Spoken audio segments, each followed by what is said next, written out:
क्या कह रही हो मेरी जान? हाँ रसीली बाई, मैंने प्रिंस को फुटपाथ पर घूमने वाले टपोरी लोगों के साथ नाचते गाते और शराब पीते हुए देखा। अब क्या होगा रसीली बाई? इस प्रिंस ने तो हमें धोखा दे दिया। अरे धोखा तो हमारी तकदीर ने हमें दिया है। सब उल्टा हो रहा है। ये प्रिंस भिखारी निकला और वहां युवराज अपनी जायदाद तुम्हारे नाम नहीं कर रहा है। और तो और युवराज अपने परिवार वालों के कुछ ज्यादा ही करीब हो गया है। इसका मतलब है हमारे किए करे पर पानी फिर गया? नहीं मेरी जान, ऐसा मत कहो। हमें कुछ ना कुछ तो करना ही होगा।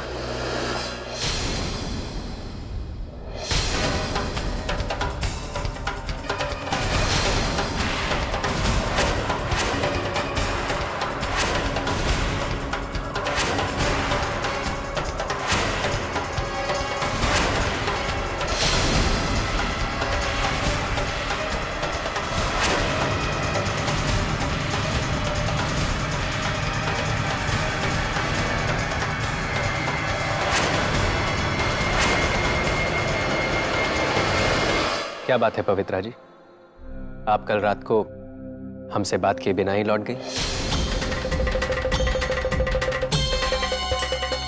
धोखेबाज, मेरी भावना के साथ खिलवाड़ कर रहे हो तुम। एक भिखारी हो, अरे आसपास के गांव और प्रॉपर्टी क्या, एक पैसा नहीं है तुम्हारे पास, और ऊपर से ये प्रिंस बनने का ढोंग रच रहे हो। तुम्हारी हिम्मत कैसे हुई हमारी भोली भाली पवित्रा के साथ इतना बड़ा नाटक खेलने की?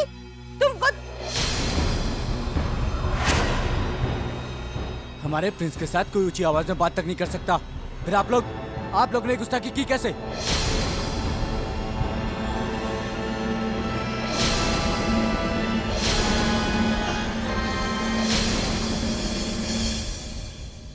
रुकिए, ये हमारी बात है और इस बात को हम ही सुलझाएंगे। ये लोग हमारे अपने हैं। आप लोग बाहर जाइए और हमारा इंतजार कीजिए।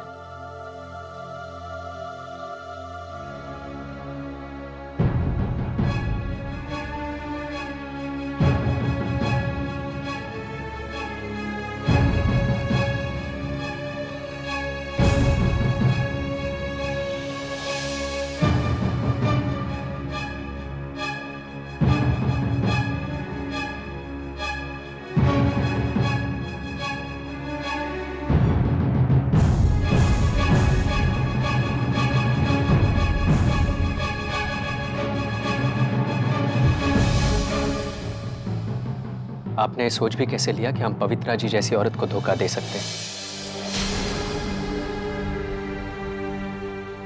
कभी नहीं। हम तो खुद सालों से दोस्तों के प्यार के भूखे हैं। वो जिनके पास बहुत पैसा होता है, अक्सर उनके पास सच्चे दोस्त नहीं होते, और हम उन्हीं बदनसीबों में से। माना कि वो लोग फुटपाथ पे रहते हैं, लेकिन उनके दिल किसी राजा महाराजा से कम नहीं है। और यही दिल वाली बात हमारे मन को छू गई थी आप लोगों में।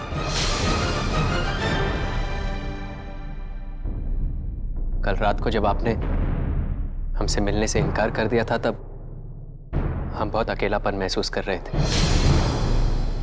इसीलिए अपने दोस्तों से मिलने चले गए।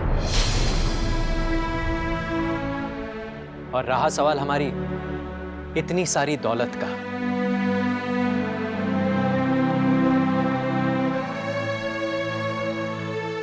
वो तो हम वैसे भी अपने किसी सच्चे दोस्त के नाम करने वाले हैं।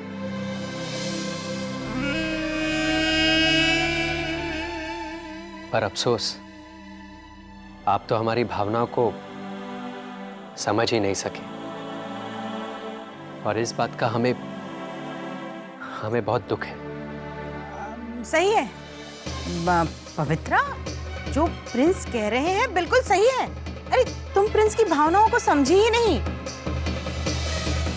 जैसे तुम धोखा खाई हुई हो, अकेली हो, वैसे ही प्रिंस भी अकेलापन महसूस करते हैं। आप मुझे माफ कर दीजिए। जिंदगी में मैंने इतने दुख उठाए हैं ना कि अब किसी पर भी भरोसा नहीं रहता मेरा। नहीं नहीं, हम समझ सकते हैं आपके हालात को।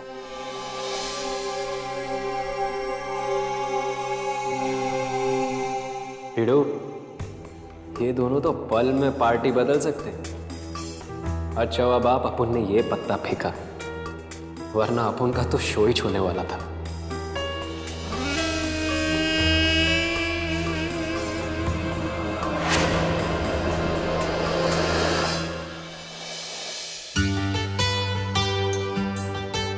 सरस्वती, दुर्गा, गौरी, लक्ष्मी, अरे चलो, एकादशी की पूजा शुरू करने में देर हो रही है। हल्की फुल्की मामा आ गई। सावित्री कहाँ है? सावित्री आई वाह।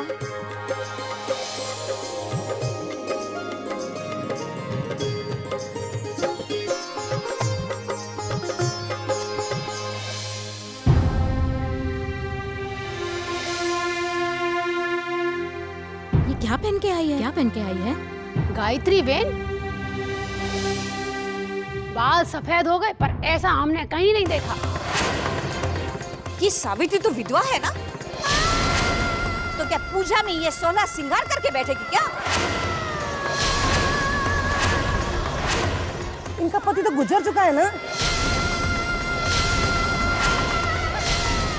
इन्हें तो अब सफेद साड़ी में होना चाहिए। गायत्री बेन, गौरोड़िया परिवार कब से नीति नियम तोड़ने लगा?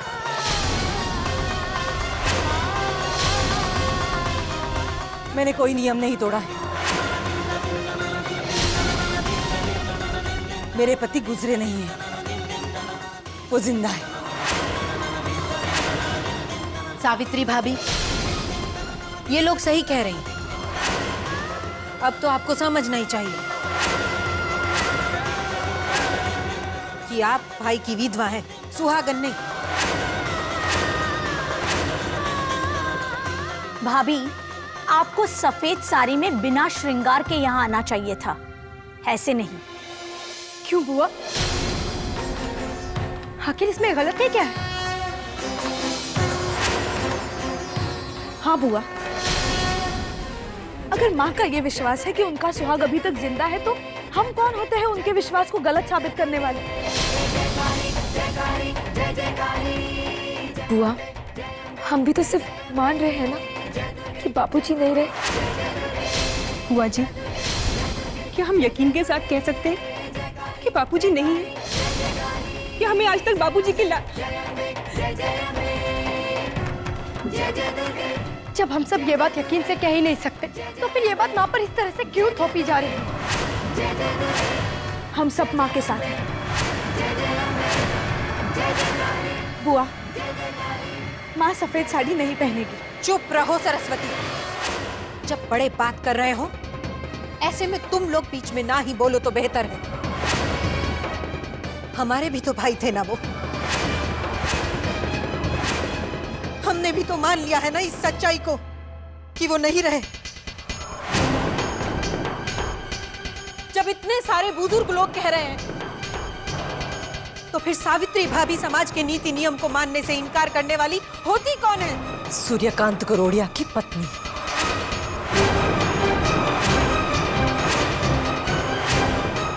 ये हक उन्होंने ही मुझे दिया है और वही ये हक छीन सकते हैं। मैंने अपने पति को नहीं खोया है। भाभी, अगर पूरा परिवार इस बात को स्वीकार कर रहा है तो आप क्यों नहीं? आज ये बात तय है कि आपको ये सुहागन का भेष उतारना होगा और विधवा का भेष धारण करना होगा।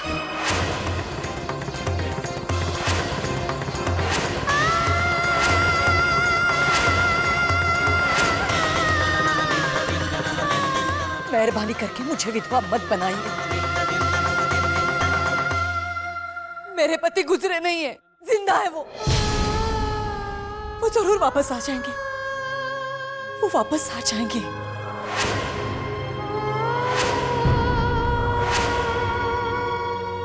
जरूर आएंगे वो।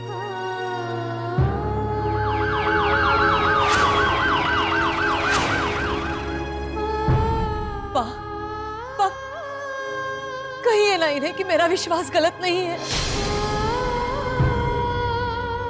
आज हम बाकी भी कोई बात नहीं सुनेंगे सावित्री भाभी। समाज के लोगों के ताने और नहीं सुने जाते हैं हमसे।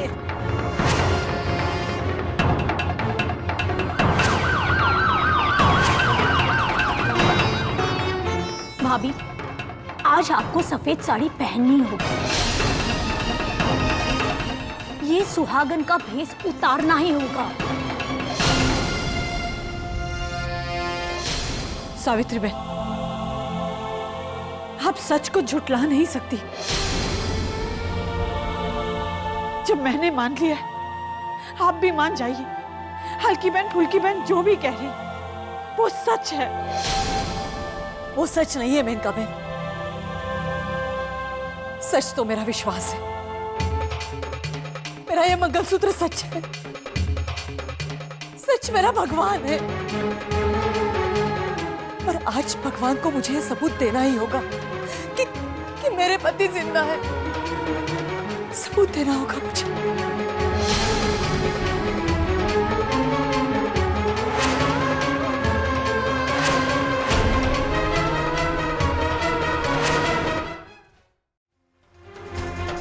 भाभी, ये सफेद साड़ी पहन लो। आज से यही आपकी हकीकत है।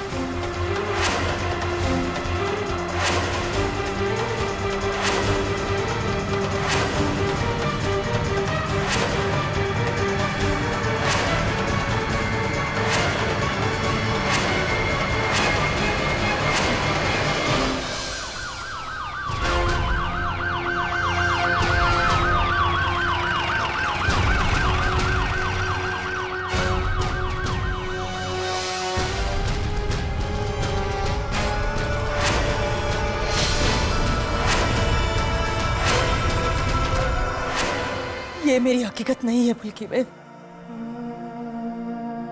मुझे नहीं पहननी है ये साड़ी। आज आपको ये साड़ी पहननी ही होगी।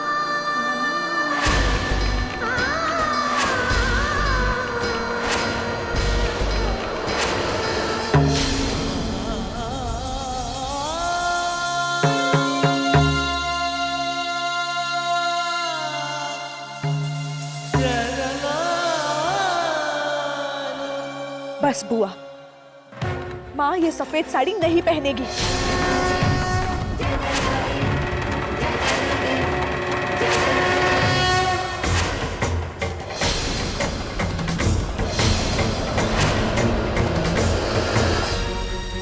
हाथ छोड़ो मेरा। सावित्री भाभी, आज आपको अपनी मांग का ये सिंदूर मिटाना ही होगा। ये साड़ी पहननी ही होगी। नहीं पहननी मुझे ये साड़ी।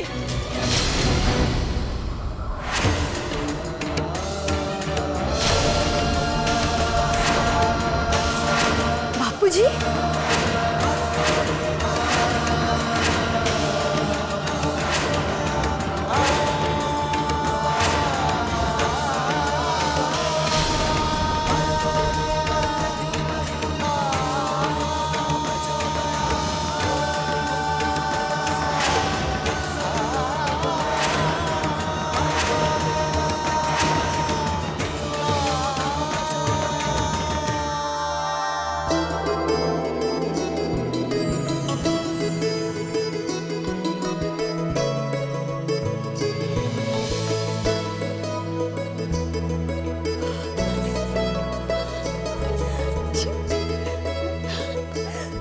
मुझे पूरा यकीन था।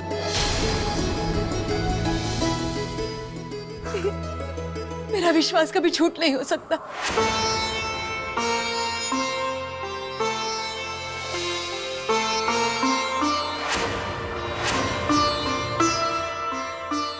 मेरा भगवान कभी मुझसे धोखा नहीं कर सकता।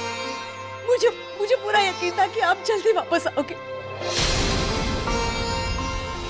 सावित्री, तुम्हारा विश्वास ही तुम्हारे इस सुहाग को खींच कर वापस लाया है।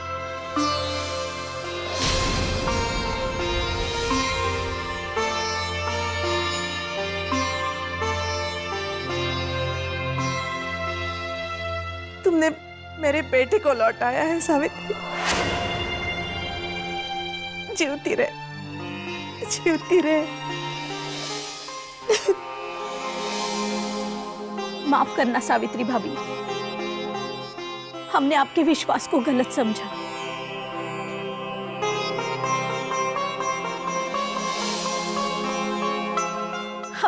हमें तो यकीन ही नहीं हो रहा है कि हाँ सावित्री भाभी, मान गए हम।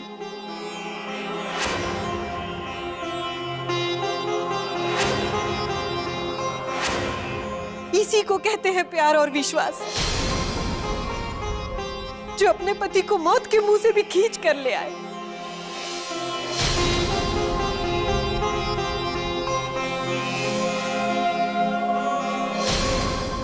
हे भगवान, इस वक्त तो ये खुश हैं, पर जब इन्हें सच्चाई का पता चलेगा तब इन पर क्या गुजरेगी।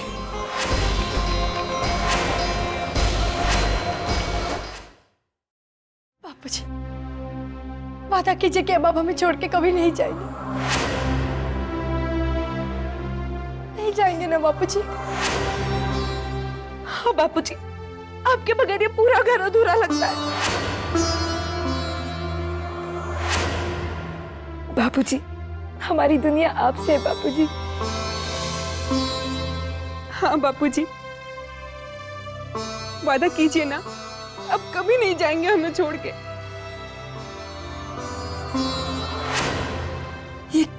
ये क्या हालत बना कर रख दी है?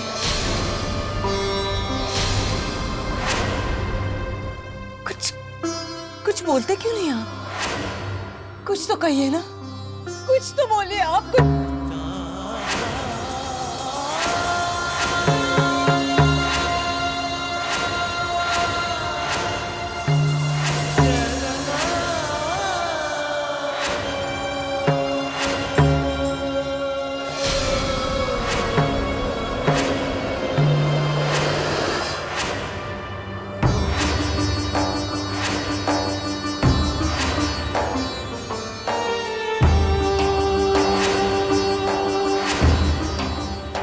क्या हुआ है मेरे बेटे को डॉक्टर?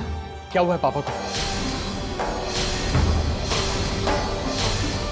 डॉक्टर साहब बताइए ना। सूर्यकांत जी की हालत काफी क्रिटिकल है।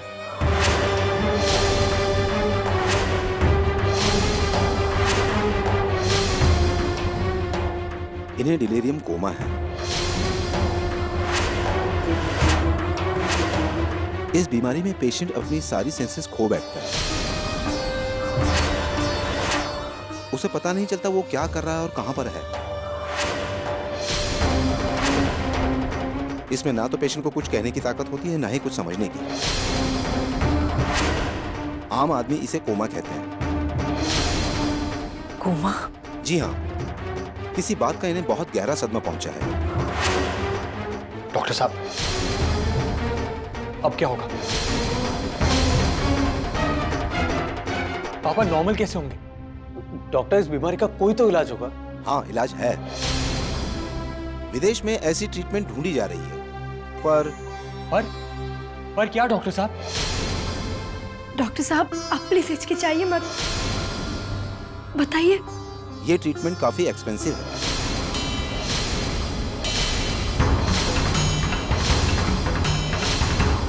इसमें काफी पैसे खर्च हो सकते हैं। अंदाजन यही कोई 40 से 50 लाख। 50 लाख? 50 लाख?